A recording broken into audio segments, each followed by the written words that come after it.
बैठका घेतात म्हणजे प्रशासन असेल, पोलीस प्रशासन असेल, महापालिका किंवा गणेश मंडळ. काही पुणेकरांना देखील तुम्ही भेटलायत का? कारण त्यांचं म्हणणं आहे की पूर्णपणे पारंपरिक वाद्यांवर देखील बंदी आणली पाहिजे, ढोल ताशा पथकांवर देखील त्यांना देखील काही नियम लागून गेले. अशा काही लोकांना लोक तुम्हाला भेटलेत का? आणि त्या संदर्भात काही निर्णय घेणार आहात का प्रशासन? सगळे शेवटी इशू जे आहे ते नॉईजचे आहे. नॉईजचे डेसिबल्स असते ते ॲम्बियंट जे साऊंड लेवल असते त्याच्यापेक्षा डेसिबलपेक्षा मर्यादितपेक्षा जास्ती असल्या तर ते बेकायदेशीर असते. यामध्ये काही ठिकाणी ढोल ताशाचे नॉईजवर पण लोकांची तक्रार येत असते. उदाहरण आता ढोल ताशाची मोठ्या प्रमाणात प्रॅक्टिस शहरात वेगवेगळे भागात सुरू आहे. ढोल ताशा असोसिएशनसोबत पण चर्चा झालेली आहे की त्यांनी अशा प्रॅक्टिस करताना हे 10-15 दिवस 1 महिना या काळात आम नागरिकांनी रेसिडेंट्सला त्रास होता कामा नये याबद्दल त्यांना जबाबदारी घ्यावा लागेल. साऊंड कटिंग मेकॅनिझम जे असते फॉर एक्झाम्पल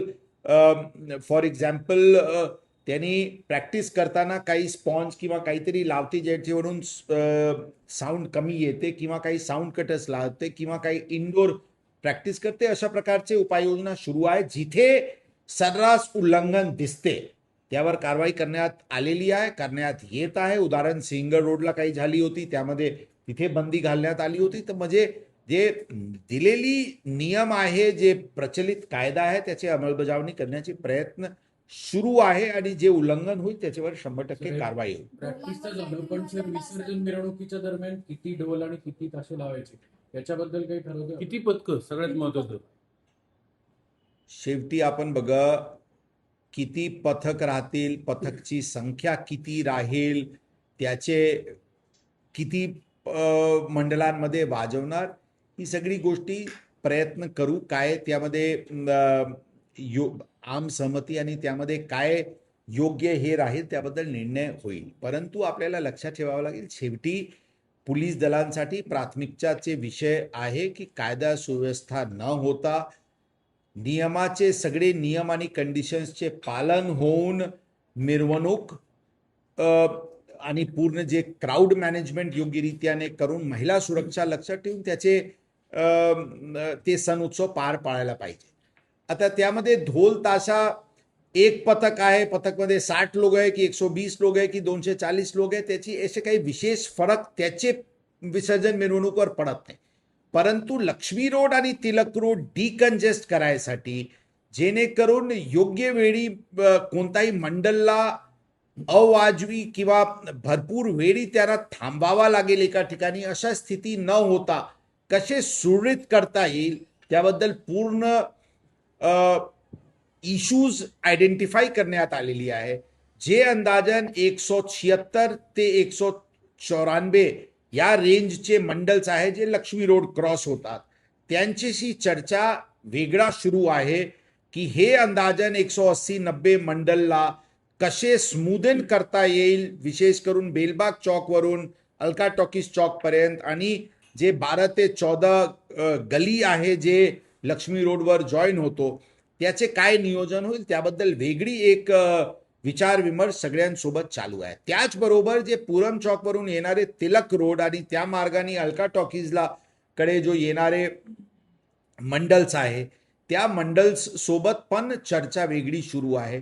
शेवटी लक्ष्मी रोड आणि तिलक रोड दोन्हीवर क्राऊड मॅनेजमेंटचे व्यतिरिक्त कसे मंडळांना स्मूदन मूवमेंट करता येईल याबद्दल आपली सर्व संबंधितांसोबत बैठक सुरू आहे. पण एका पथकामध्ये किती ढोल असावे, किती ताशे असावे याची एक SOP असावी असं मागणी करण्यात आली. अशा प्रकारचे मागणी आहे. मागच्या वेळी पण या विषयावर चर्चा झाला होता. प्रत्यक्ष 30 राहील की 60 राहील त्याबद्दल मागच्या वेळी पण आम सहमती होऊ शकली नव्हती. ती प्रत्यक्ष किती राहील, किती करता येईल, किती ठेवता येईल याबद्दल जशा मी सांगितले विचारविमर्श सुरू आहे आणि त्याबद्दल लक्ष्मी रोड आणि तिलक रोड बद्दल डिटेल SOP सर्व गोष्टींचे समावेश करून लवकरात लवकर काढण्यात येईल. सर, यामध्ये आता जे काही गणेश मंडळ जे डीजे लावतील तर त्यांना नेमकी किती बेस आणि किती टॉप लावणार आहेत, आणि जर त्याचा आवाज जर जो आपण क्षमता दिलेली आहे त्याच्यापेक्षा जर जास्त असेल तर अशा प्रकारे आपण कुठली कारवाई करणार आहोत यानंतर की पुन्हा नंतर त्यांच्याकडनं या गोष्टी पुन्हा पुन्हा होणार नाही. मी आपल्याला सांगितले प्लाझ्मा आणि प्रेशर मीडवर 100% बंदी घालण्यात आलेली आहे. त्याचे जे काल वापर केला त्यांचे विरुद्ध जप्तीची कारवाई सुरू झालेली आहे. बाकी लोक जे प्लाझ्मा आणि प्रेशर मीडचे वापर करत आहे अशा प्रकारचे लोकांना आयडेंटिफिकेशन करण्याची कारवाई ऑलरेडी सुरू आहे. कोणीही प्लाझ्मा आणि प्रेशर मीड लावण्याचे प्रश्न उद्भवत नाही. बेस आणि टॉप बद्दल आम्ही ऑलरेडी म्हटलो जशा की त्याबद्दल गणेश मंडळांनी आता 4+4 ची मागणी त्यांनी मिरवणूकवर केलेली आहे. ओपन ग्राउंड्सवर जिथे त्यांचे चॉक्स किंवा ओपन ठिकाणी जे त्यांचे स्थायी कार्यक्रम एका दिवशीचे किंवा त्या दहीहंडीचे आणि काही 12 दिवसाचे कार्यक्रम जे असते त्यावर जगाचे हे बघून आम्हाला 2, 4 किंवा 6 बेस 6 टॉप असे द्यावी अशा प्रकारची त्यांची विनंती होती. त्याबद्दल आणखी डेमॉन्स्ट्रेशन घेऊन चर्चा करून काही एक फायनल आम सहमतीने त्याबद्दल रूपरेखा काय गाईडलाईन्स देण्यात सर, सोलापूर पोलीस प्रशासनाचा एक दाखला दिला जातो की तिथं डीजेवरती पूर्णपणे बंदी आणली. असे काही प्रस्ताव आलेत का? तसे प्रस्ताव आले तर तुम्ही विचार करणार काय प्रस्तावावर की पूर्ण? आमच्याकडे अशा कोणत्याही प्रकारचे प्रस्ताव आलेले नाही. फक्त एक गोष्टी नक्कीच आहे की वेगवेगळे सण उत्सव आणि वेगवेगळी दैनंदिनी ॲक्टिव्हिटीजमध्ये नॉईज पोल्युशनचे प्रमाण वाढल्याचे चित्र पुण्यात दिसत आहे.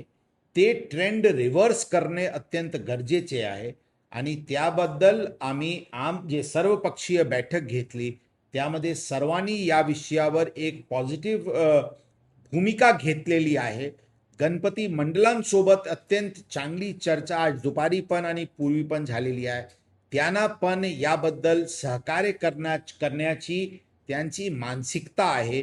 परंतु एकच वेळी एकदमच रिव्हर्स करून टाकायची अशी मध्ये त्यांना एक आम नागरिक त्यांचे जे मंडळांचे पदाधिकारी आहेत त्यांच्यामध्ये काही संभ्रम असल्याची चे मुद्दा त्यांनी उपस्थित केलेले आहे. त्यांना विचार करून शेवटी मर्यादाचे आतमध्ये आणि लोकांना त्रास न होता सण उत्सव चांगले वातावरणात साजरा होईल यासाठी पोलीस दल पूर्णपणे प्रयत्नशील आहे. आणि परत एकदा सांगतो सगळ्यांची एक रिस्पॉन्स चांगली मिळत आहे. सर, या जर गणेश उत्सवामध्ये दहीहंडीमध्ये लेझर प्लाझ्माचा जर वापर करण्यात आलेला दिसून आला तर त्या जप्ती होईल. सिस्टीमवाल्यांवरती का मंडळांवरती कारवाई होणार? दोन्हीवर कारवाई होईल आणि जे सिस्टम आहे ते जप्त होईल. सर, साऊंड कॉम्पिटिशन जे आजकाल नवीन ट्रेंड आलाय, जर का असं काही बघितलं तर मग त्यावरती काय कारवाई केली? म्हणजे दोन साऊंड जेव्हा समोर येतात, साऊंड कॉम्पिटिशन होती किंवा मायकिंग कॉम्पिटिशन होती. बघा तेच मी म्हणतो जे प्रेशर मीड आणि प्लाझ्मा मध्ये मर्यादा किती साऊंड वाढवतील त्याचे मर्यादा पण नसते. म्हणून त्यावेळी अशी प्रकारची गोष्टी असते. बाकी जे इतरचे बेस आणि टॉप स्वतः त्याचे एक डेसिबलची मर्यादा असते. त्याच्यापेक्षा जास्ती केले तर सिस्टमच कोलॅप्स होऊन जाते. म्हणून ही अडचण ऑटोमॅटिकली प्लाझ्मा आणि प्रेशर मिड ड्रिव्हन ही सगळी गोष्टी होती. हे दोन्ही बंदी झाल्यानंतर मला वाटते अप्रॉक्सिमेटली 60 to 70% ऑटोमॅटिकली सुधार आपल्याला दिसतील.